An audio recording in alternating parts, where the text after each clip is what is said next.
I stood at the edge of what should have been impossible. A 100-acre ranch sprawling under the relentless afternoon sun, bought for precisely $1. The weathered wooden fence, a testament to forgotten dreams, stretched endlessly, and the main house sat in the distance like a silent, forgotten prayer. My hands, calloused from years of honest work, tightened around the steering wheel of my old pickup. This was it. This was the land I'd scrimped and saved for every single penny over 5 grueling years, just to call something truly my own. The deal with Barnaby Finch had been quick, almost too quick. His eyes, shifty and evasive, had darted away when he'd sworn on a stack of Bibles at the land office. Nobody's been in that place for years, he'd rasped, his voice a dry whisper. You'll have it all to yourself. I'd believed him. Why wouldn't I? $1. It was a joke, a miracle, a chance at a new life I hadn't dared to truly hope for. 3 hours later, the creaking front door groaned open under my hand, revealing a cavernous silence that felt heavy with history. Dust motes danced in the shafts of sunlight, piercing the grimy windows, illuminating a space that smelled of disuse and faint melancholy. But then the silence shattered. A soft, deliberate creak from upstairs. Footsteps, careful, measured, as if someone was trying desperately not to be heard. I froze, my hand still gripping the cold brass handle, my heart hammering against my ribs. The house was supposed to be empty. Finch's words echoed in my ears, a hollow lie. Yet there she was. A young woman, a silhouette against the dim light of the upper hallway, appeared at the top of the wooden staircase. Her dark hair, a wild cascade, fell loose around her shoulders, framing a face that was strikingly beautiful despite the weariness etched around her eyes. She wore a simple, faded dress that had clearly seen better days clinging to her slender frame. She didn't scream. She didn't run. Instead, she looked down at me with an expression that twisted my gut. Not fear, not surprise, but something far more profound. A quiet, weary resignation, as if she'd been expecting this moment for a very long time. It was the look of a soul braced for the inevitable, a look I knew all too well from my own darkest days. You must be the new owner, she said, her voice steady, surprisingly calm despite the utter absurdity of the situation. It held a low, melodious quality like a forgotten tune. I'm Willow Creek. I've been taking care of this place. My mind reeled a whirlwind of disbelief and confusion. Taking care of it. For who? And why in God's name hadn't Finch mentioned her? I studied her face, searching for any hint of deception, any flicker of a lie, but found only a quiet, resolute strength. It was a strength that resonated deep within me, reminding me of my own mother during the hardest times when life had stripped us bare and left us with nothing but grit. The seller didn't say anything about anyone living here. I managed my voice, sounding rough, foreign even to my own ears. Willow began her descent, each step measured and graceful, as if she were floating down the worn wooden stairs. Barnaby Finch doesn't know everything about this ranch, she replied, her gaze unwavering. There are things about this land that go deeper than what's written on any deed. She moved to a window, pulling back the faded curtain, revealing the vast, sun-drenched expanse of grassland beyond. The late afternoon light streamed in, illuminating the dust motes, still dancing in the air, and for a moment the world outside seemed to hold its breath. I've been here for 3 years, she continued, her voice softening, a hint of something akin to reverence entering her tone. This place saved my life when I had nowhere else to go. I've kept the roof patched, the well clean, and the fences mended. I suppose you could say we've been taking care of each other. My carefully planned future, the one I'd meticulously built in my mind over years of lonely toil, felt like it was shifting beneath my feet, the very ground unsteady. I'd envisioned this ranch as my sanctuary, a place where I could finally build something that truly belonged to me, a legacy forged from my own sweat and determination. This rundown, abandoned ranch bought for a pittance represented everything I dreamed of. But now, standing in this dusty, silent room with this unexpected woman, I realized my $1 purchase had brought me something far more complicated than mere property. It had brought me a person, a story, a burden I hadn't anticipated. Why did Finch sell it so cheap? I asked the question, hanging heavy in the air, though a cold dread was already settling in my gut. I suspected the answer would change everything. Willow turned from the window, and for the first time I saw it, a fleeting flicker of raw fear in her eyes, quickly masked, but undeniably present. It was a fear that sent a shiver down my spine, a stark contrast to her earlier composure. Because she said quietly, her voice barely a whisper, "He's not the only one who knows I'm here." Her gaze drifted to the vast open plains visible through the window, then back to me, a silent plea in their depths. And the others? They're not coming to make deals. I set my worn leather satchel on the wooden table, the thud echoing unnaturally loud in the quiet room. My mind spun a frantic kaleidoscope of questions demanding answers. The afternoon light filtering through the dusty windows cast long distorted shadows across Willow's face, and I could see the immense weight of secrets pressing down on her slender shoulders. My own chest felt tight, a knot of apprehension forming. "Who's coming for you?" I asked, my voice surprisingly steady, despite the growing tension that coiled in my gut. Willow moved away from the window, her hands clasped tightly in front of her, a gesture of contained anxiety. "Men who believe I took something that belongs to them," she said, her voice low, almost a murmur. "Something valuable enough that they've been hunting me for 3 years. Did you take it?" The question was blunt, perhaps too blunt, but I needed to know. I needed to understand what I was unwittingly stepping into. She met my eyes directly, and again I saw no deception, only a profound, almost heartbreaking honesty. "I took something, yes," she admitted, her voice carrying a deep old pain that spoke of wounds that had never truly healed. "But it belonged to me long before they ever laid claim to it. It was my father's gold claim. He died in a mining accident. And these men, the Blackwood Syndicate, they showed up with forged papers claiming he owed them everything. They took our house, our land, everything we had." I studied her face, recognizing the look of someone who'd been pushed beyond their breaking point, someone who'd lost everything and found themselves with nothing left to lose. I'd seen that same haunted reflection in my own mirror during the worst years after my wife died, when grief had consumed me whole. "So you took back what was yours," I stated, a quiet understanding dawning on me. "I took the original deed and the survey maps proving our claim was legitimate," Willow confirmed, her voice hardening with a flicker of defiance. "Documents that would destroy their operation if they ever saw the inside of a courthouse." She laughed, then a short, bitter sound devoid of humor. "But getting to a courthouse alive is the challenge." The distant thud of hoofbeats, faint at first, then growing steadily louder, made us both freeze. Willow rushed to the window, pulling the faded curtain aside just enough to peer out. I joined her, my heart now a drumbeat in my ears, and together we watched 3 riders approaching along the main trail. They were still too far away to make out clearly, but close enough to know their presence was no accident. "Is that them?" I whispered, the words barely escaping my lips. Willow shook her head, her gaze fixed on the approaching figures. "No," she said. But then she paused, studying the riders more carefully, a frown creasing her brow. "That's strange. Those horses are moving too fast for casual travelers, but too slow for urgency. Like they're searching for something." My stomach tightened, a cold knot of dread. I'd bought this ranch to escape complications, to build a simple life on my own terms, far from the entanglements of the world. But watching those distant figures approach, their intentions unknown, but their presence undeniably threatening, I realized my $1 investment had pulled me into something far more dangerous than I'd ever bargained for. "I should go," Willow said suddenly, turning from the window, her voice laced with a desperate urgency. "I've already brought too much trouble to this place. You don't deserve to get caught up in my problems." "Where would you go?" I asked, the question escaping me before I could truly consider why I cared.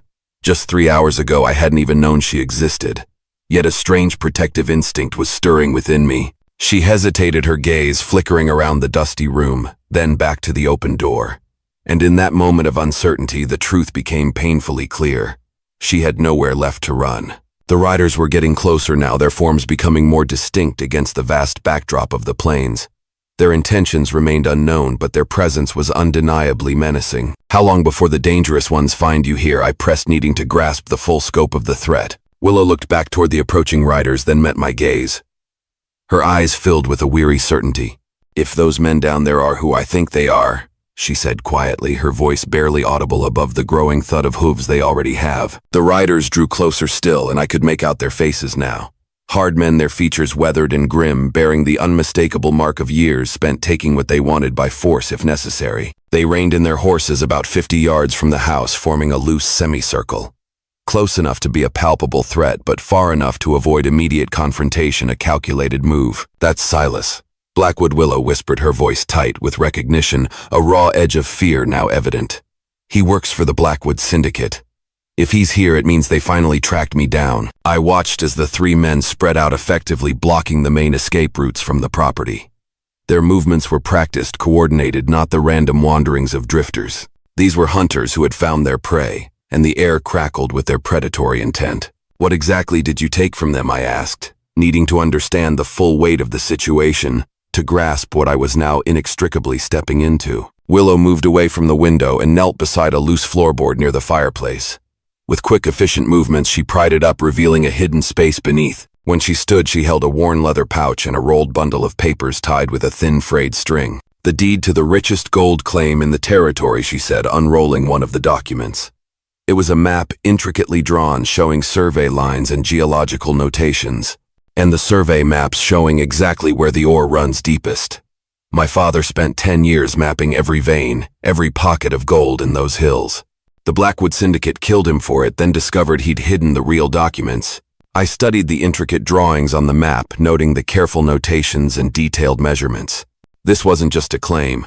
It was a treasure map drawn by someone who knew every inch of the land, someone who had poured their life into its discovery. "This is worth a fortune," I murmured, the sheer value of it almost unfathomable. "Enough to buy half the territory," Willow confirmed, her voice flat, devoid of any excitement.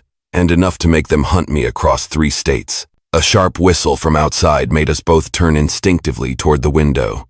Silas Blackwood had dismounted and was walking slowly toward the house, his hand resting casually on his gun belt. A silent, menacing promise. His companions remained mounted, their eyes scanning the surrounding area for any signs of movement, their rifles resting across their saddles. "Willow Creek," Silas called out, his voice carrying clearly across the yard, a harsh grating sound. "We know you're in there. Time to settle this like civilized people." I felt my pulse quicken, a frantic drumbeat in my ears. 3 years of carpentry work had given me strong hands and a steady nerve, but I'd never faced men like these. Still looking at Willow's pale, resolute face, I realized I couldn't just hand her over to them. Something deep inside me, a long-dormant sense of justice, rebelled at the thought. "There's a back way out," she whispered urgently, her eyes wide with a desperate plea. "Through the kitchen and down to the creek. You could slip away while they're focused on the front of the house." "What about you?" I asked, my voice strained. She smiled sadly, a heartbreaking curve of her lips. "I'm tired of running. Maybe it's time to face them." I stared at her, recognizing the profound resignation in her voice. She was giving up, ready to sacrifice herself so I could escape the mess my $1 purchase had unwittingly created. But as Silas Blackwood's heavy footsteps approached the front porch, echoing like a countdown to an inevitable doom, I made a decision that surprised even me. It wasn't logical, it wasn't safe, but it felt undeniably right. "No," I said, firmly moving to the window, my voice ringing with a newfound conviction. "This is my property now, and I don't recall inviting anyone onto it." Silas Blackwood stopped at the base of the porch steps, looking up at the house with a cold, predatory smile that promised nothing but violence. I stepped onto the front porch, making sure he could see me clearly. The afternoon sun cast my shadow long across the weathered boards, and I kept my voice steady despite the frantic hammering of my heart. "This is private property," I called out, my voice echoing slightly in the vast open space. "You and your friends need to move along." Silas's smile widened, but there was no warmth in it, only a chilling amusement. "Well, now looks like the little lady found herself a protector." He took another step closer, his spurs jangling with each movement, the sound grating on my nerves. "Thing is, friend, we're not here for trouble with you. Just need to have a conversation with Miss Creek about some property that belongs to our employer." "I don't see any legal papers," I replied, my gaze flicking to his companions, noting how they had positioned themselves to cover all angles of approach, their rifles now more prominently displayed. "As far as I know, anything on this ranch belongs to me now." Silas chuckled, a sound like gravel in a tin cup, utterly devoid of humor. "Legal papers? That's funny." He gestured toward the house with a dismissive wave of his hand. "See, the way we figure it, Miss Creek has been squatting on this land for years, probably going through anything of value left behind by the previous owners. Wouldn't be surprised if she found some items that need to be returned to their rightful owners." Inside the house, I could faintly hear Willow moving quietly, hopefully hiding the documents somewhere safer. I needed to buy her time, precious seconds that might mean the difference between freedom and capture. But Silas was clearly growing impatient, his cold eyes narrowing. "Tell you what." Silas continued, his hand now resting openly on his gun handle, a clear, unmistakable threat. "Why don't you call her out here so we can all discuss this like reasonable folks? No need for anyone to get hurt over a simple misunderstanding." I felt sweat gathering at the base of my neck, despite the cooling afternoon air. 3 against 1 weren't odds any sensible man would take, especially when I wasn't even sure what I was fighting for. But looking into Silas's cold, unyielding eyes, I realized this wasn't about justice or legal claims. These men would take what they wanted regardless of who got hurt in the process. They were predators, pure and simple. "She's not here," I lied. hoping my voice sounded more convincing than it felt, praying he'd buy it. Silas's expression darkened, his smile vanishing. Now that's interesting, because my associate over there with the sharp eyes swears he saw 2 figures in that window not 5 minutes ago. He pointed toward one of the mounted men, a lean, hawkish figure. Jax has got a talent for noticing details others might miss. The man called Jax tipped his hat mockingly, a sneer twisting his lips. His rifle rested casually across his saddle, but it was positioned for quick, deadly use. Maybe you saw shadows, I suggested, trying to inject a note of dismissive reason into my voice. Old houses play tricks with the light. Maybe Silas agreed, though his tone suggested he believed nothing of the sort. Or maybe you're protecting someone who's caused my employer considerable financial loss. That kind of loyalty to a stranger might make a man wonder about your own involvement in the situation. The threat was clear now, a venomous insinuation. Silas was suggesting that Jedediah Stone might be complicit in whatever theft they were pursuing. It was a clever move designed to give me a way out by abandoning Willow or face the dire consequences of standing with her. Through the window behind me, I heard the softest creak of floorboards. Willow was still moving around inside, and Silas's sharp-eyed companion Jax would notice any sound that carried. "Time's running short," Silas said, pulling out a pocket watch and making a show of checking it with an exaggerated flourish. "My patience tends to wear thin when folks aren't being honest with me." The silence stretched between us like a taut rope, ready to snap, vibrating with unspoken tension. I could feel Silas studying my face, searching for cracks in my resolve for any sign of weakness. Behind me, the house had gone completely quiet. Too quiet. Either Willow had found the perfect hiding spot or she was preparing for something desperate. "You know what I think," Silas said, closing his pocket watch, with a sharp, decisive click that echoed in the oppressive stillness. "I think you bought this place knowing exactly what you'd find here. Maybe Miss Creek promised you a share of what she stole if you helped her stay hidden." "You think wrong," I replied, my voice firm, though I had to admit the accusation, however false, sounded plausible enough to someone who didn't know the truth. "I bought this ranch fair and square this morning. First time I've ever set foot on this property." Silas exchanged glances with his mounted companions, some silent predatory communication passing between them. Jax shifted in his saddle, and I caught the subtle, almost imperceptible movement of his hand toward his rifle. "Here's what's going to happen," Silas announced, his voice taking on the cold, authoritative tone of a man accustomed to being obeyed, a tone that brooked no argument. "You're going to step aside, and we're going to search this house. When we find what we're looking for, we'll be on our way. Resist, and you'll be buried on your own property before sunset." My mouth went dry, but I held my ground, my feet rooted to the weathered porch boards. "And if I refuse?" I challenged, my voice a little rougher than I intended. Silas's smile returned, colder and more menacing than before. "Then we'll search it anyway, and you won't be around to complain about the mess we make." The front door opened behind me with a soft, ominous creak, and I felt my heart stop, a sudden sickening lurch in my chest. Willow stepped out onto the porch, her chin raised defiantly despite the obvious raw fear in her eyes. She had changed into riding clothes, a practical, sturdy outfit, and had a small pack slung over her shoulder, clearly ready for flight. "Enough," she said firmly, her voice clear and strong, cutting through the tension. "This man has nothing to do with our business, Blackwood. Let's settle this between us." Silas's expression shifted to one of smug satisfaction, like a hunter who'd finally cornered his prey after a long, arduous chase. "There's the sensible approach. Step down here, Miss Creek, and we can discuss terms." "The terms are simple," Willow replied, staying close to my side, her shoulder brushing against mine, a small, comforting pressure. "You let him go, and I'll come with you willingly. No violence, no threats, just me for his safety." I turned to stare at her, a wave of protest rising in my throat. "You don't have to." "Yes, I do." She cut me off softly, her eyes meeting mine, a profound gratitude mixed with a desperate resolve shining in their depths.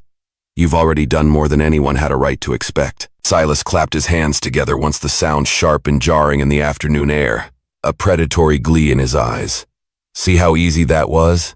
Now about those documents you took." "What documents, Willow?" asked, her voice steady, an impressive display of composure given the circumstances. "The ones that prove our employer's legitimate claim to the Creek mine," Silas said patiently, his voice laced with a condescending tone. "The papers your father hid before his unfortunate accident. My father died in a cave-in, caused by your employer's unsafe mining practices."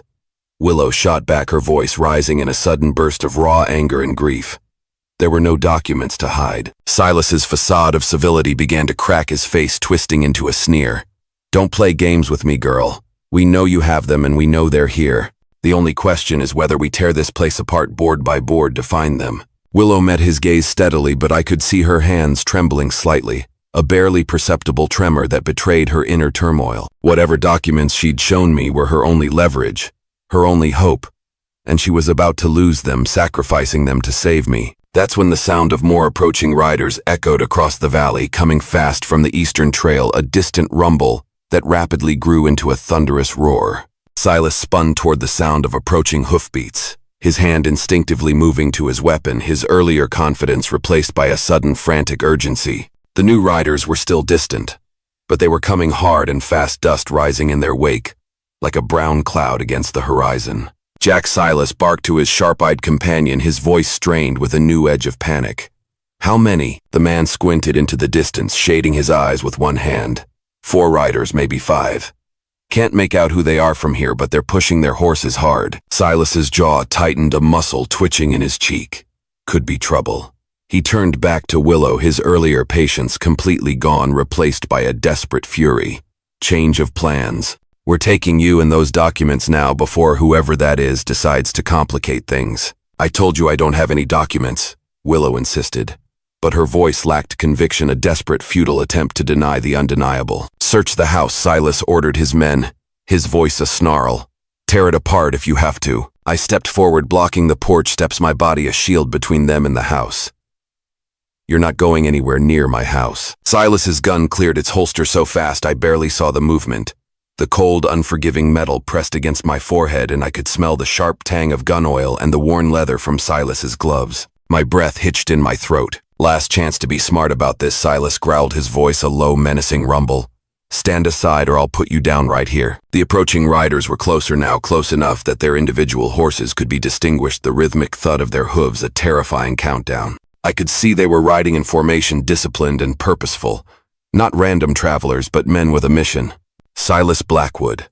The shout came from the lead rider, still 200 yards away, but closing fast, his voice carrying, with surprising clarity across the open land.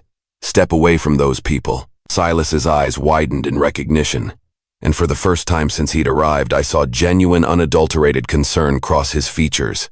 "Damn," he muttered under his breath, a raw, frustrated curse. "Friends of yours?" Willow asked, though her tone suggested she already knew the answer, a flicker of hope in her eyes. "Sheriff Albright," Silas replied through gritted teeth, his voice laced with venom.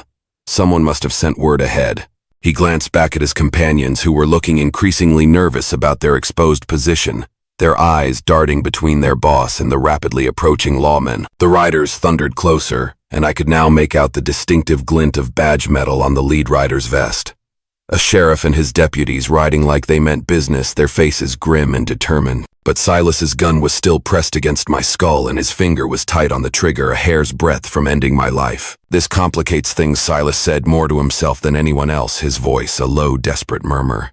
"But it doesn't change what needs to happen here." Sheriff Albright and his men were within shouting distance, now their horses lathered with sweat from the hard ride. The sheriff was a lean man with gray whiskers, and the kind of weathered face that spoke of years dealing with situations exactly like this one. A quiet authority radiating from him. "Drop your weapons." Albright called out, his voice a booming command as his group fanned out in a semicircle around Silas's men, effectively surrounding them. "Nobody needs to die today." Silas pressed the gun harder against my forehead, the cold metal biting into my skin. "Maybe nobody needs to die," he called back, his voice strained, a desperate bravado. "But that depends on whether you're willing to let justice take its course, Sheriff." Justice? Albright laughed harshly, a short, derisive bark. "Is that what you call hunting down an innocent woman across 3 territories? Silas's face darkened, a flush of anger rising to his cheeks. "That woman is a thief who's been harboring stolen property.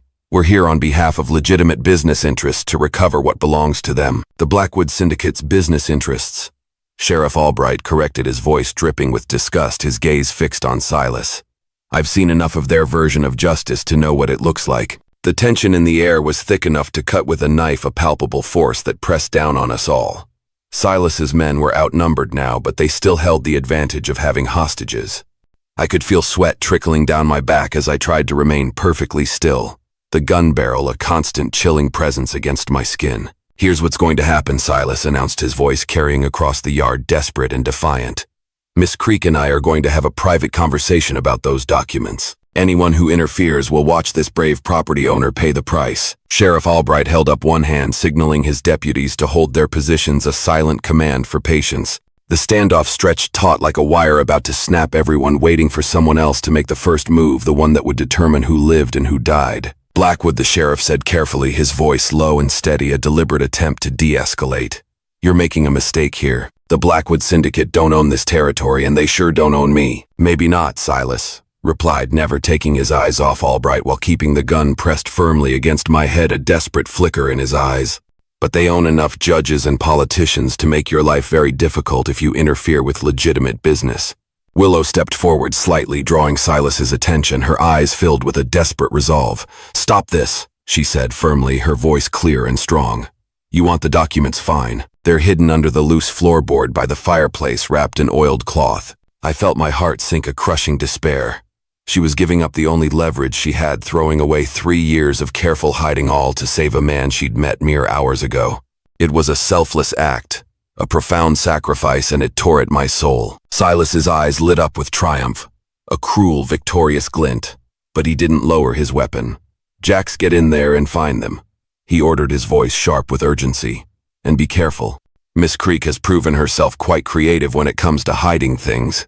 The sharp-eyed rider Jax dismounted and moved toward the porch, but Sheriff Albright's voice stopped him, cold, ringing with authority. "I wouldn't do that if I were you, Jax. See, I've got a warrant here for Silas Blackwood's arrest on charges of murder, robbery, and conspiracy." Albright called out, his voice carrying clearly across the yard, each word a hammer blow. "Anyone who helps him is looking at being an accessory after the fact." Jax froze on the bottom step, looking back at Silas, uncertainly, a flicker of fear in his eyes. "You didn't say nothing about murder charges, Silas. Shut up and get those papers." Silas snarled, but I could hear the distinct edge of panic creeping into his voice, his composure finally shattering. "The murder of Caleb Creek," Sheriff Albright continued, his voice resonating with grim determination. "Willow's father. Seems we found a witness who saw you and the Blackwood Syndicate rig that mine cave-in. Man's been hiding in fear for 3 years, but he finally decided to come forward." The revelation hit like a thunderclap, shaking the very ground beneath us. Willow gasped, her hand flying to her mouth, her eyes wide with shock and a dawning fragile hope. "Someone saw what happened to my father," she whispered, tears welling in her eyes. Gus Miller Albright confirmed, his gaze softening slightly as he looked at Willow. "He was working a claim upstream when he saw Blackwood and 2 other men tampering with the support beams in your father's mine. Says they knew exactly when Caleb would be going down for his afternoon check." Silas's face had gone pale, a sickly white, but his grip on the gun remained steady, fueled by a desperate, cornered animal's rage. "That drunk's testimony won't hold up in any court," he spat, his voice trembling with fury. "Maybe not," Albright agreed, his voice calm, unflappable. "But combined with those documents, Miss Creek has been protecting the ones that prove her father's legitimate claim to the mine. It's enough to hang all 3 of you." I felt the gun barrel tremble slightly against my skin, a cold shiver running down my spine. Silas was realizing that killing witnesses wasn't going to solve his problem anymore. Not with a sheriff and 4 deputies watching his every move, their hands resting on their own holstered weapons. "Jack," Silas barked again, his voice cracking with desperation. I said, "Get those papers." But Jax was already backing away from the porch, his hands raised peacefully, a clear sign of surrender. "Sorry, Silas, but I didn't sign up for a hanging offense. I'm done." The third rider, a younger man who'd been silent until now, suddenly spurred his horse and bolted toward the tree line, disappearing into the cover of the distant woods, apparently deciding that retreat was the better part of valor. Silas found himself suddenly alone, outnumbered, and facing charges that would see him dancing at the end of a rope. His breathing became rapid and shallow, the kind of raw panic that made desperate men do dangerous, suicidal things. "This isn't over," he whispered, more to himself than anyone else, his voice hoarse with defeat and rage. Then louder, a desperate final threat.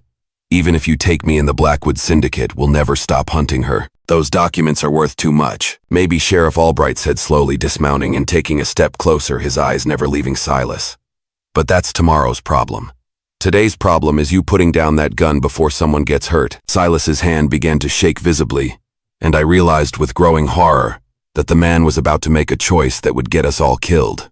His desperation reached its breaking point. With a wild snarl, he shoved me away, sending me stumbling backward, and swung his gun toward Sheriff Albright. But the sudden violent movement threw off his balance. I stumbled but managed to dive sideways off the porch as the first shot rang out deafening in the sudden silence. Albright's deputies moved with practiced precision, a blur of motion.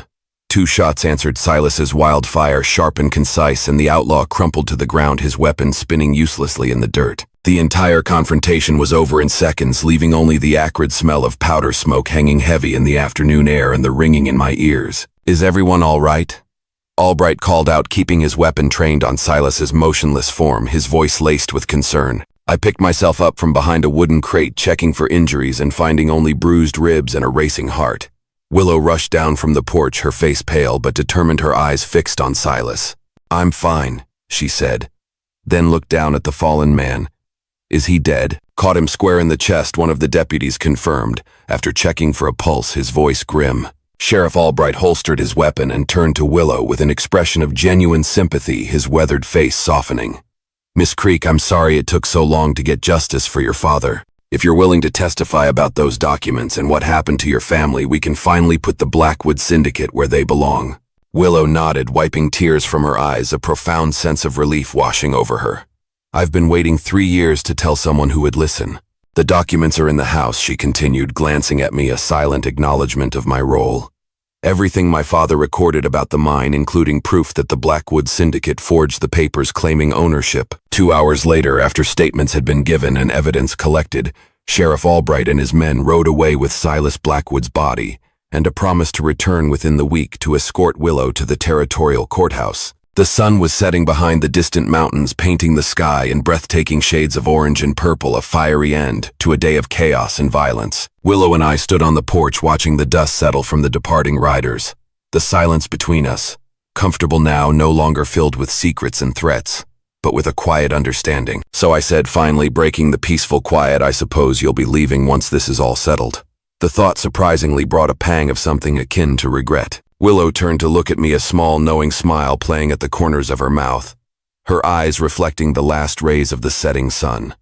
"Where would I go? I've been taking care of this place for 3 years. Seems like a waste to abandon it now. It's my ranch now," I pointed out, though.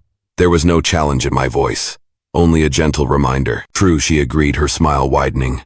"But you bought it for $1 and it came with someone to help run it. Besides," she gestured toward the rolling grassland beyond the house, stretching out into the fading light, "this place is big enough for 2 people who don't mind working hard." I considered this, thinking about the lonely years I'd spent saving for my own land, dreaming of building something that would last, a legacy. I'd always imagined doing it alone, a solitary endeavor. But standing here with Willow, watching the last light fade over our shared horizon, I realized some things were better built together. Some dreams were meant to be shared. "Partners?" I asked, extending my hand, a silent offer of a future I hadn't dared to envision until now. "Partners," she agreed, shaking it firmly, her grip strong and confident. As the first stars appeared overhead, tiny pinpricks of light in the deepening twilight, we walked back into the house together, ready to start building the life that a $1 ranch and a chance encounter had made possible. Enjoying these epic Wild West stories? Hit subscribe for more gripping tales of bravery, conflict, and unexpected heroes.